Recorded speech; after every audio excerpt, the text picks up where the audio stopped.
In this video, we're going to be using a fair number of new terms, and so make sure that you have these committed to memory. They're going to keep coming up. One of them is regiochemistry, and that's where in a molecule a reaction occurs. There's stereospecific reaction, and an example of that is an E2 reaction. And in that, the configuration of the substrate determines the configuration of the product. So for instance, the R stereocenter is going to and must lead to a trans product. That's just an example. That's not always the case. And then there's a stereoselective reaction, which produces predominantly one of two or more possible stereoisomers. So for instance, you'll get more trans than cis. And then dehydration, which is an elimination reaction in which water leaves. So just as a reminder, since we're looking at these elimination reactions, we do need a base rather than a nucleophile for elimination. And for E2 reactions, you want an impatient base. That's going to be a base that's just going to get in there and make the reaction happen. E2 mechanisms, remember, are single step, and so everything happens at once.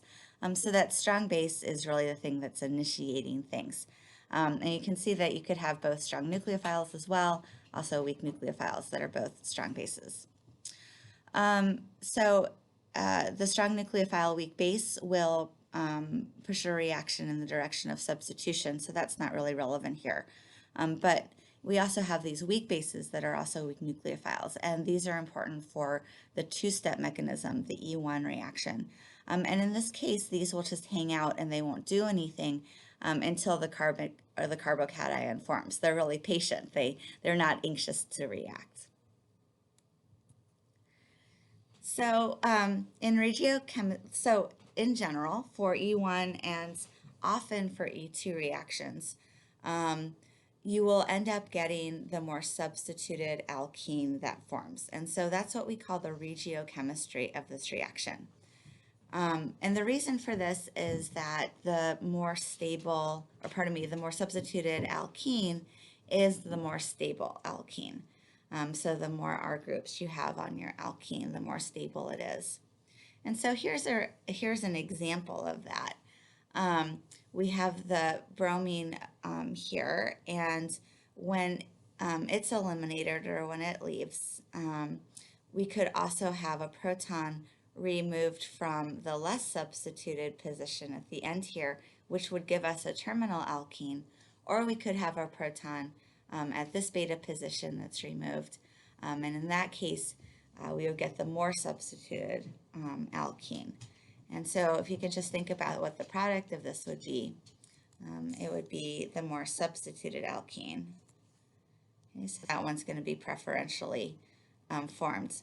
Now we would expect this reaction to occur by an E2 mechanism because we have an impatient base. We have one that's just going to come in, this ethoxide will just come in and take a proton, abstract a proton from this beta carbon right here.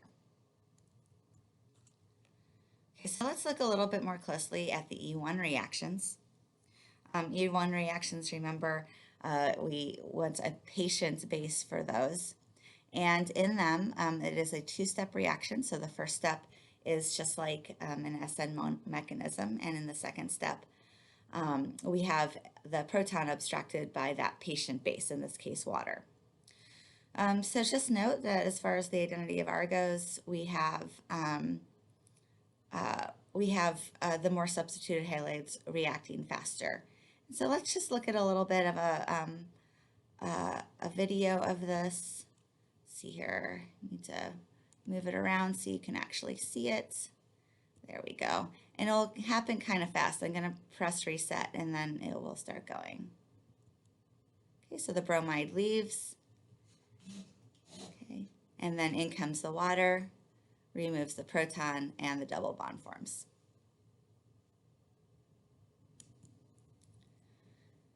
Alrighty. I'll put that up on the module page as well for you. So E1 reactions are stereoselective. This is one of the things that we almost always talk about when we talk about reactions, is we talk about the regiochemistry and we talk about the stereochemistry. So here's the stereochemistry. The trans isomer is more stable, and so the trans isomer will generally form for E1 reactions. There can be bond rotation, the bonds can move around, you can end up, and you'll end up with the more stable alkene in general. So it's going to be more substituted, be trans if possible, not cis. Okay, and so the final thing to say about the E1 reactions is like SN1, they can sort of be decorated with many steps. You saw in the SN1 reactions at the top here, usually you have a loss of a leaving group followed by nucleophilic attack, but you could have proton transfer at the beginning or at the end, a carbocation rearrangement in the middle. So with E1 reactions, it's the loss of the leaving group. Remember that first step is the same as SN1, but then we get the proton transfer. And so the way that we can decorate this is you could have a proton transfer at the beginning, you could have a carbocation, a rearrangement in the middle, but since you've already had the proton transfer, you can't get another step. So maximum of 4 steps here. Here's an example of an E1 mechanism with 4 steps. And so here we have that proton transfer happening first. Okay, here we then lose the leaving group. In this case, it's water. This proton transfer has to happen because hydroxide is not a good leaving group. So we end up losing the water here. We then have a carbocation rearrangement. So here we have a secondary carbocation. We have a methyl shift in order to give the tertiary carbocation. And then water acts as the base and it abstracts the proton and it gives us our alkene. This is actually an example of a dehydration reaction. This is one of the most useful purposes of E1 reactions. Typically we do get product mixtures with SN1, but dehydrations are really useful. We could get, we notice that if this reaction went back the other way, it would basically be the SN1 reaction. So we don't have to worry too much about competing SN1 reactions because we just go back and get the product again. So in any case, what happens in SN or in a dehydration in that E1 reaction is we get the proton transfer and then we get the loss of the water. And then we get abstraction of the proton to give us our alkene. So that's a little bit more about E1. Let's turn now to the E2 reactions and looking sort of at the same thing, regiochemistry, stereochemistry. Remember that E2 mechanisms require that impatient base. So now we're looking at hydroxide coming in and abstracting a proton. It all happens in one step. Now, one thing to note that's a little bit weird is that we think, oh, E1 is like SN1, so E2 must be like SN2. And in some ways it is. It's second order. It's one step. But look, remember in SN2, the less substituted halogens react fastest. But here, with the E2, it's actually still the more substituted halides that are reacting the fastest. So the reason for that, and you have to excuse the funny bumps in this this energy diagram. I kind of lost it a little bit down there. Sorry about that. I couldn't make it any better either. So that's where we wound up with. What's happening here is that the more substituted the transition state is, the more like it's like an alkene, and so the more stable it is. And so the more substituted alkene will form faster in the single step reaction. All right, so that's a little bit about the regiochemistry, that we do get those. Well, in this case, you can also see that we get the more substituted product compared to the less substituted product.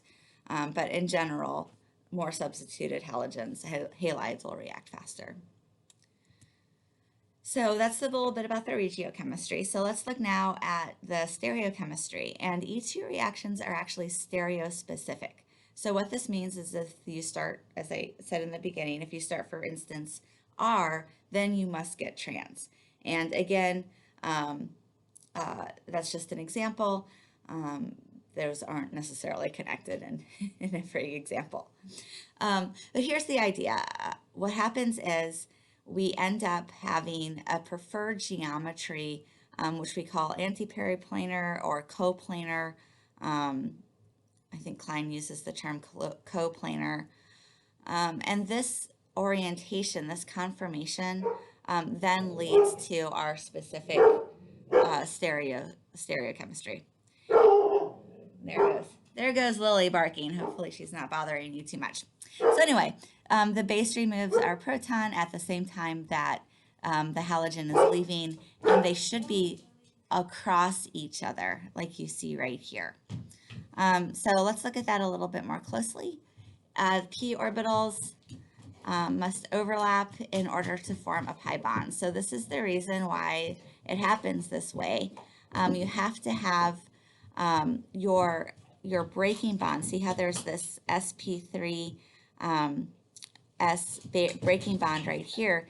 This is what becomes the pi bond. And so these two sp3 orbitals have to transform to the pi bond. So they have to be aligned with each other. And so let's look at a little video of that. If I can find it. Let's see here. There it is. All right. So here's what we're looking at right now. We're looking at our single bond. Here's our leaving group down here. And here's our other sp3 hybridized carbon bonded to the proton that's going to be abstracted by this base up here. And so when we do this, just kind of go slowly. So what's happening is the base is abstracting the proton at the same time that this leaving group down here is leaving. And this kind of happens fast. Okay. Note that the pi orbital just forms from those overlapping sp3 hybridized orbitals that were right here. And so it's interesting. It's actually not much of a change in the molecules when this E2 reaction occurs. So let's get back to our PowerPoint. That's not it. Got so much stuff up here, I can't find the PowerPoint. Let's see here. I think that's it. There we go.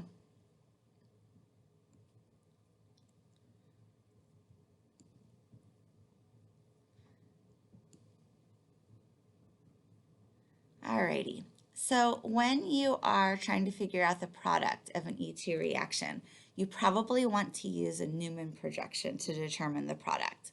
And so what this looks like is, for instance, here we have the 2-bromo, 3-methyl pentane, and this is a single stereoisomer. And notice that when we draw the Newman projection, the bromine and the hydrogen are not across from each other. They are right next to each other. And so you actually have to rotate your Newman projection in order to give you that anti-periplanar or anti-coplanar conformation where the bromine and the hydrogen are across from each other.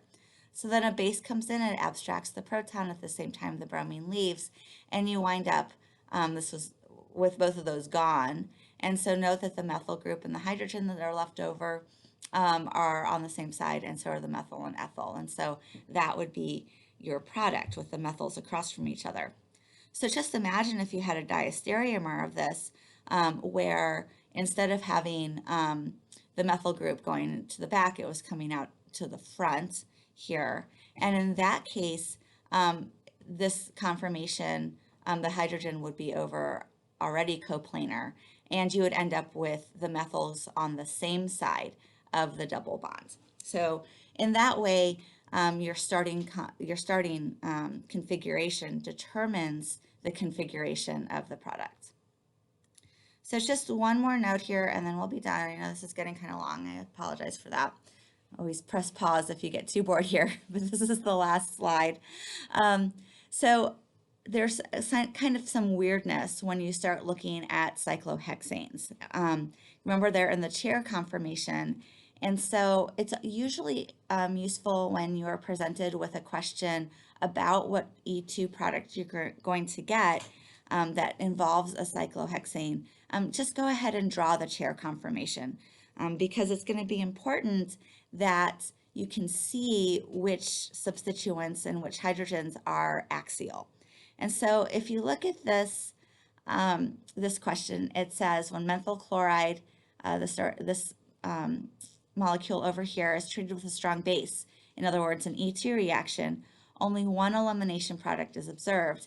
Yet when we start here, we get two elimination products. And so to see this, it's really helpful to draw the chair conformation. And let me try to just zoom in here a little bit. So what happens, oops, sorry, there's a little cursor in there, just ignore that. What happens is the chlorine and the hydrogen that are going to be eliminated need to be axial. So that's the only way for them to be anti-coplanar. If they're equatorial, then they can't be coplanar. So they have to be axial. And this is kind of a weird example for one, because for chlorine to be axial, you have to have the isopropyl group also axial. And that's just not a very favorable conformation. So you wouldn't likely see that to begin with. This would be a very slow reacting molecule. But even if you did, there's no way for, because the chlorine and the isopropyl group are trans, as we see here at the top, there's no way for a hydrogen to be anticoplanar to this chlorine. And so you can't get elimination from the bond up that's kind of going up here. However, there is an axial hydrogen here. It's coplanar with chlorine. And so the elimination of those two will lead to the double bond as shown here. So that's the product that's shown here. Oh, and I forgot to put in the methyl group. Sorry about that. I think I probably did that over here too. So if we look at neomethyl chloride, on the other hand, notice that this isopropyl group is locking it into position, so the chlorine is going up. And so this would be a faster reaction to begin with. But there's also two beta protons that are coplanar or anti-coplanar. And so you could get elimination from either side, over here to the right or over here to the left, to give you the two products that are shown here. So thank you for your patience with this, and I'll talk to you soon.